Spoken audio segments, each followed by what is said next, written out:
I've been asked on my watch video how to remove the batteries for these watches and how to replace them.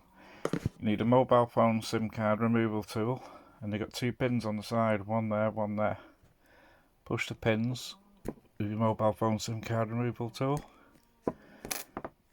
There you see them sticking out. Have yourself a pair of pliers, pull them out. Obviously don't lose them like me. And then this back here pops off then.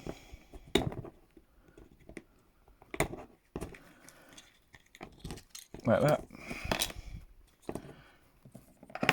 There's your battery. Take your battery out, just pops out. Two little clips on the side there. You better with a razor blade and pop it underneath. Maybe even your SIM card tool will do it.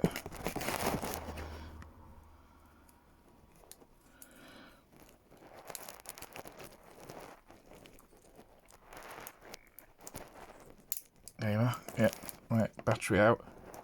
Put your new one in underneath the two little clips first, probably. So that's your new one. It's not. I've not got a battery. And then your watch will be working again. That's it. That's how you change it. And put it back in. The right way around, obviously. Put your back on. Put your pins back in, and you're done.